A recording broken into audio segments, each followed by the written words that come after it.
Bible अध्ययन श्रृंखला के अंदर आपका हार्दिक स्वागत है। प्रभु आपको बहुत आशीष दे। प्रेरित पौलुस द्वारा लिखित दूसरा कुरिन्थियों की पत्रिका हम अध्ययन कर रहे हैं। दूसरे अध्याय के अंदर 5वीं आयत से आगे आज अपन देखेंगे और सीखेंगे। पहले प्रार्थना कर लेते हैं। परमपिता परमेश्वर, हम आपका धन्यवाद देते हैं आपके जीवित वचन के लिए।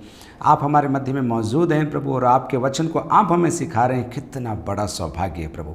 हमारी सहायता करिए प्रभु, और जो अपराधी को क्षमा करने की शिक्षा जो इस अध्याय के अंदर हमारे लिए आपने रखी है, उसे स्वीकार कर कर लोगों को प्रभु मदद करने के लिए हमारी सहायता कर। प्रभु यीशु मसीह के नाम से मांगते हैं, आमीन।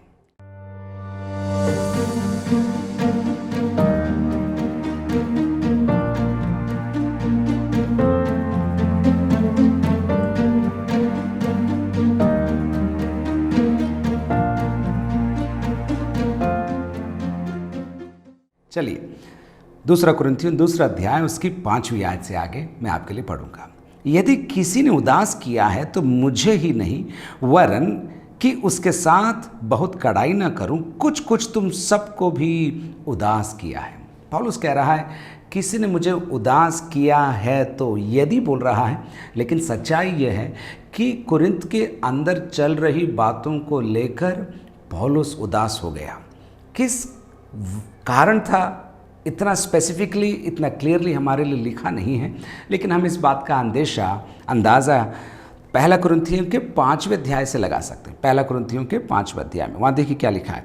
यहाँ तक सुनने में आता है कि तुम में व्यभिचार होता है, वरन ऐसा व्यभिचार जो अन्य जातियों में भी नहीं होता। और फिर 4वीं आयत में वो लिखता है कि जब तुम और मेरी आत्मा हमारे प्रभु यीशु मसीह की सामर्थ्य के साथ इकट्ठे हों, तो ऐसा मनुष्य हमारे प्रभु यीशु के नाम से शरीर के विनाश के लिए शैतान को सौंपा जाए, ताकि उसकी आत्मा प्रभु यीशु मसीह के दिन में उद्धार पाए। कुरिन्थ के अंदर व्यभिचार एक व्यक्ति कर रहा था, और पौलुस उसे दंडित करने के लिए, उसे शिक्षित करने के लिए 5वें अध्याय के अंदर स्पष्ट रूप से लिखता है। ऐसा लगता है कि जब यहाँ पर वो बात कह रहा है किसी ने मुझे दुख दिया है, तो यही बात होगी। एक और वजह हो सकती है, पौलुस के प्रेरित होने का विरोध करने वाला एक झुंड कुरिन्थ के अंदर था, आपको मालूम है। और उनमें से भी कुछ लोग हो सकते हैं जिन्होंने चढ़कर आगे बढ़कर पौलुस का विरोध किया होगा। वे भी हो सकते हैं जिन्होंने पौलुस को उदास किया होगा। लेकिन देखिए कैसे पौलुस हैंडल करता है उस सिचुएशन को। अपराधी को दंड भी देना है, साथ ही साथ अपराधी को प्रभु के मार्ग में फिर से पुनर्स्थापित भी करना है। एक संतुलन है अनुशासन का और प्रेम का, बहुत ज़रूरी है। कलीसिया में अनुशासन अति अनिवार्य है, लेकिन साथ ही साथ कलीसिया में प्रेम भी बहुत ज़रूरी है। दोनों बराबर मात्रा में चलने चाहिए, तब जाकर कलीसिया पवित्रता में और प्रभु की समानता में आगे बढ़ती जाएगी। चलिए, पौलुस कह रहा है यदि किसी ने उदास किया है तो मुझे ही नहीं कि उसके साथ बहुत कड़ाई न करूं, कुछ कुछ तुम सबको भी उदास किया है। कुछ कुछ तुम सबको भी उदास किया है। इन शब्दों में गहराई।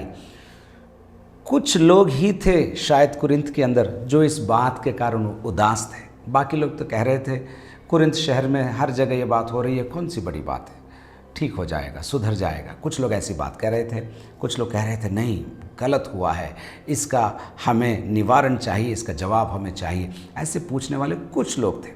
एक और अर्थ इसका निकल सकता है, कुछ कुछ तुम सबको भी उदास किया। पूरा पूरा उदास नहीं किया, कुछ कुछ, थोड़ा बहुत तुम उदास उस कारण हुए होंगे। पौलुस ऐसा कह रहा है। ठीक है, 6वीं आयत, ऐसे जन के लिए ये दंड जो भाइयों में से बहुतों ने दिया है, बहुत है। 5वें अध्याय के अंदर पहला कुरिन्थियों के अंदर पौलुस ने कहा था उसको बाहर निकाल दो और उसको शैतान को सौंप दो ताकि वो बचाया जाए। पूरी प्रक्रिया पौलुस ने नहीं समझाई थी, लेकिन इस आयत से हमको मालूम पड़ता है, दूसरा कुरिन्थी दूसरा अध्याय की 6 आयत से, कि पौलुस की बात को कुरिन्थ के विश्वासियों ने पूरा कर दिया था और उस व्यक्ति को दंड दिया था। इसलिए पौलुस कहता है ऐसे जन के लिए ये दंड जो भाइयों में से बहुतों ने दिया है, बहुत है। ज़्यादा मत करो, अति मत करो। तुमने दंड दिया, अच्छी बात है, लेकिन आगे देखिए क्या कह रहा है 7वीं आयत, इसलिए इससे भला यह है कि उसका अपराध क्षमा करो और शांति दो, तसल्ली दो, न हो कि ऐसा मनुष्य बहुत उदासी में डूब जाए। पौलुस कह रहा है दंड दिया है, अच्छी बात है, कठोर हम रहे हैं, अच्छी बात है, लेकिन अब अगर उसने मन परिवर्तन कर लिया है, अगर उसने अपनी राहों को बदल दिया है, पश्चाताप कर लिया है, लौट आया है, तो उसको अब तुम प्रेम करो, तुम्हारे प्रेम का प्रमाण दो। कहीं ऐसा ना हो कि वह अपनी उदासी में डूब जाए और हमेशा के लिए ख़त्म हो जाए। इससे भला यह है कि उसका अपराध क्षमा करो और शांति दो, न हो कि ऐसा मनुष्य बहुत उदासी में डूब जाए। आगे के अध्यायों में पौलुस हमको सिखाएगा कि दो प्रकार के शोक हैं। एक शोक जो मुझे विनाश की ओर लेकर जाता है, हाय हाय करता हूँ और मैं कहता हूँ मेरे लिए कोई रास्ते नहीं है, मेरी मदद करने वाला कोई नहीं है और मैं विनाश की ओर चला जाता हूँ। लेकिन एक शोक है, वो ईश्वरीय शोक है, ऐसा शोक जो मुझे प्रभु के पास लेकर आता है और मुझसे कहलवाता है, प्रभु मैंने गलती करी है और आपकी मदद मुझे चाहिए। ईश्वरीय शोक और विनाश का शोक। 8वीं आयत, इस कारण मैं तुमसे विनती करता हूँ कि उसको अपने प्रेम का प्रमाण दो। पहले उसने कठोरता के साथ लिखा था, कहा था उसको अलग कर दो, शैतान को सौंप दो, लेकिन अब उसका रुख देखिए, एक पिता का दिल प्रकट हो रहा है जो अनुशासित तो करना चाहता है लेकिन एक और मौका देना चाहता है, एक और मौका देना चाहता है। पहला थिस्सलुनीकी उससे 2 अध्याय में देखिए, पौलुस अपने पितृत्व के प्रेम के बारे में हमें ज्ञान देता है। पहला थिस्सलुनीकी 2 अध्याय 11 और 12, तुम जानते हो कि जैसा पिता अपने बालकों के साथ व्यवहार करता है, वैसे ही हम भी तुम में से हर एक को उपदेश करते और शांति देते और समझाते थे कि तुम्हारा चाल चलन परमेश्वर के योग्य हो, जो तुम्हें अपने राज्य और महिमा में बुलाता है। एक पिता के समान हम तुम्हें क्या देते थे? उपदेश देते थे, शांति देते थे, समझाते थे। एक नबी के समान। मुझे कहने दीजिए, हर घर का पिता याजक है, हर घर का पिता नबी है, हर घर का पिता प्रभु के सामने एक राजकीय पदवी पर है। आपका परिवार, आपका घर, आपके परिवार के सदस्यों की देखरेख प्रभु की ओर से आपको मिली हुई एक जिम्मेदारी है। पौलुस कहता है, एक पिता के समान मैंने तुम्हें उपदेश दिया, शांति दी, तसल्ली दी, हियाव दिया, हिम्मत दिया और मैं तुम्हें समझाता रहा। बहुत बहुत भाव विभोर कर देने वाली बातें हैं। कभी कभी हम कड़ाई करते हैं, ओ दंड दो, निकाल दो उसको, दिखना नहीं चाहिए, बिल्कुल निकाल दो। निकाल तो दिया, अब क्या? एक पिता का दिल करहाता है और कहता है उसे लेकर आओ, अपने प्रेम का प्रमाण दो, अपने प्रेम का प्रमाण दो। गलातियों को लिखी हुई पत्री के अंदर भी कुछ कुछ ऐसी ही बात पौलुस गलातियों को लिखता है। देखते हैं अपन गलातियों की लिखी हुई पत्री 6 अध्याय उसकी पहली आयत से देखिए क्या लिखा है। हे भाइयों, यदि कोई मनुष्य किसी अपराध में पकड़ा भी जाए तो तुम जो आत्मिक हो नम्रता के साथ ऐसे को संभालो। तुम जो आत्मिक हो, तुम जो मैच्योर हो, तुम जो परिपक्व हो, उसको संभालो। गलती करने वाले को दंड देना, शिक्षा देना और बाहर निकाल देना, ये तो हर कोई कर सकता है, लेकिन उसको संभालो, शांति दो। और आगे हम देखेंगे पुनः स्थापित करने की सेवा, एक बहुत बड़ी सेवा, एक बहुत बड़ी सेवा। मैं गलातियों की लिखी हुई पत्री 6 अध्याय में पहली आयत से आगे एक बार और पढ़ रहा हूँ। हे भाइयों, यदि कोई मनुष्य किसी अपराध में पकड़ा भी जाए तो तुम जो आत्मिक हो नम्रता के साथ ऐसे को संभालो और अपनी भी चौकसी रखो कि तुम भी परीक्षा में न पड़ो। मदद करो दूसरों की, लेकिन अपना भी ख्याल रखना।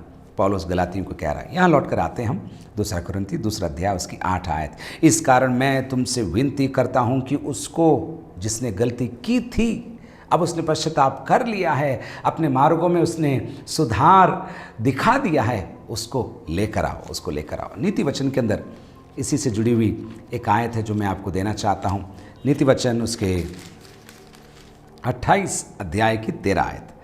जो अपने अपराध छिपा रखता है उसका कार्य सफल नहीं होता, परंतु जो उनको मान लेता और छोड़ भी देता है उस पर दया की जाएगी।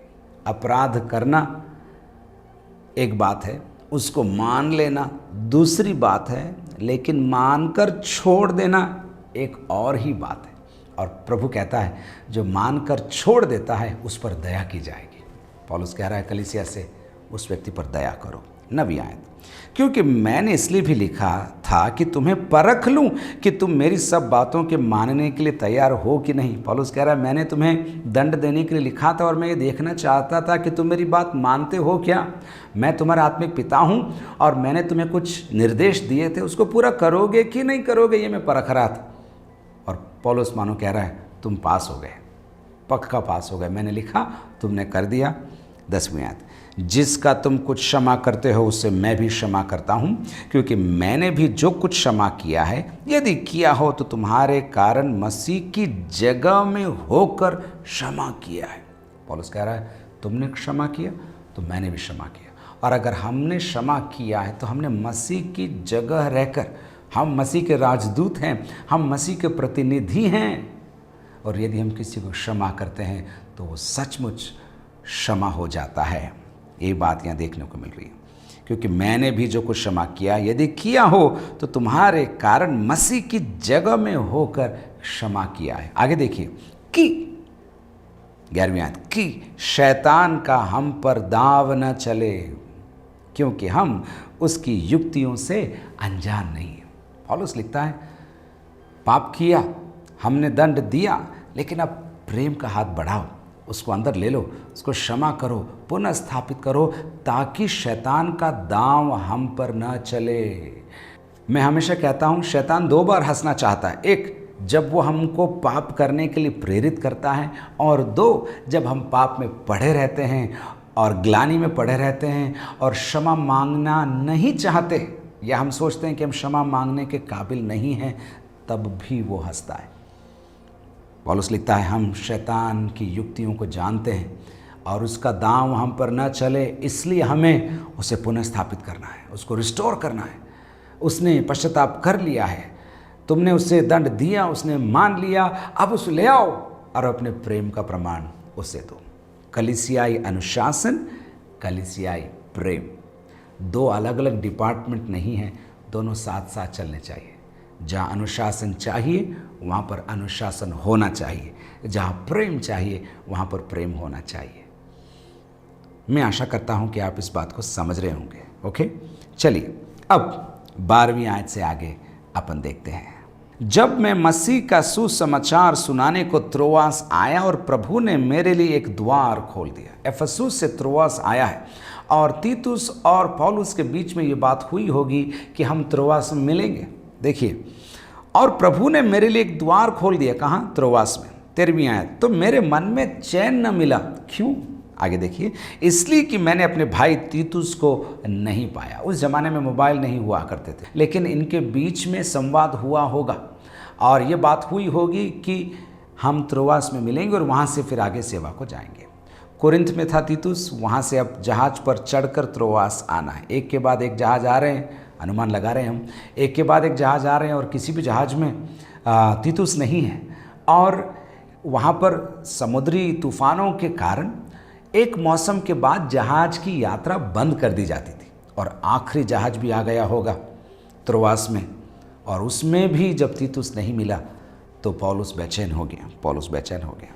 तो मेरे मन में चैन न मिला, इसलिए कि मैंने अपने भाई तीतुस को नहीं पाया। इसलिए द्वार सेवा का खुला हुआ था तो भी, इसलिए उनसे मतलब त्रोआस के विश्वासियों से विदा होकर मैं मकीदुनिया को चला गया।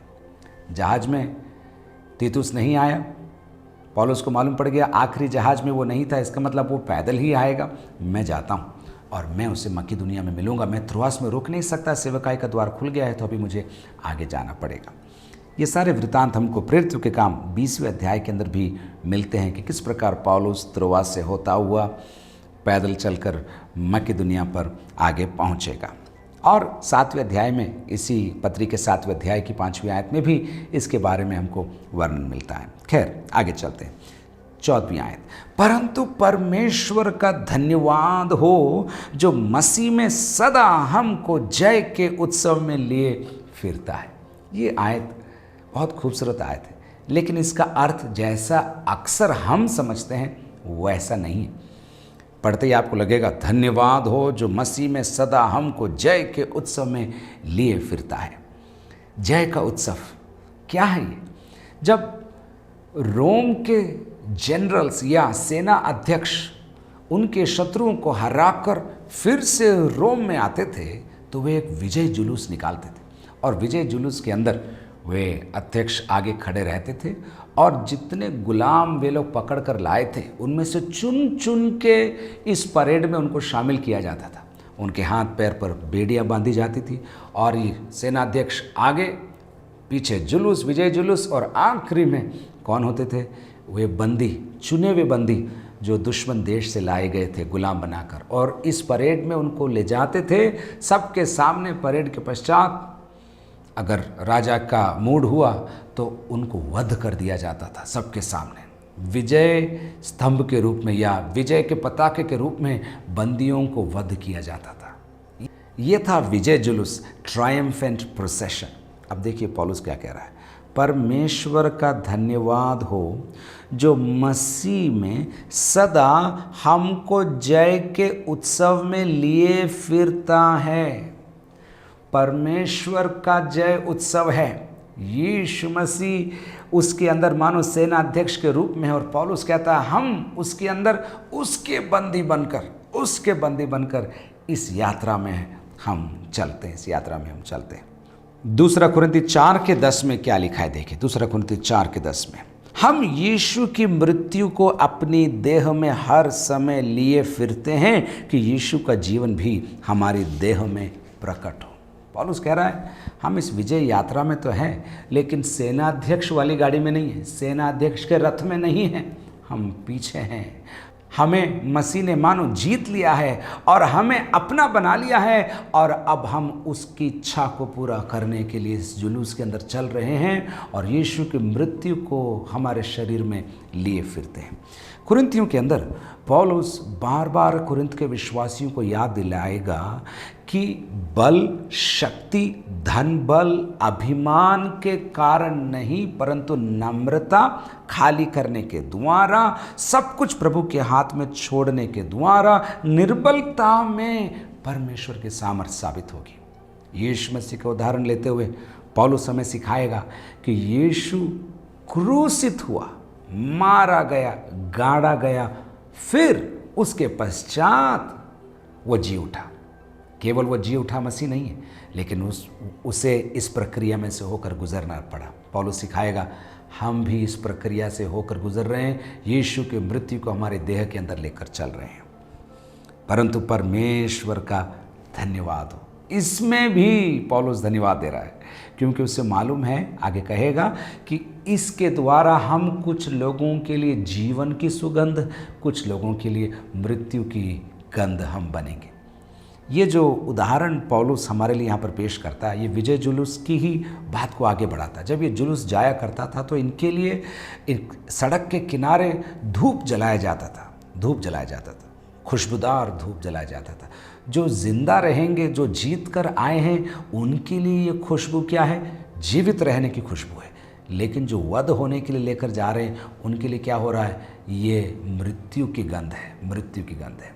अब देखिए आगे क्या लिखा है, परंतु परमेश्वर का धन्यवाद हो जो मसीह में सदा हमको जय के उत्सव में लिए फिरता है और अपने ज्ञान की सुगंध हमारे द्वारा हर जगह फैलाता है। हमारे द्वारा, निर्बलों के द्वारा, तुम कहते हो हम निर्बुद्धि हैं, हमारे द्वारा हर जगह परमेश्वर अपनी सुगंध फैलाता है। 15, क्योंकि हम परमेश्वर के निकट, ध्यान दीजिए, उद्धार पाने वालों और नाश होने वालों दोनों के लिए मसीह की सुगंध है।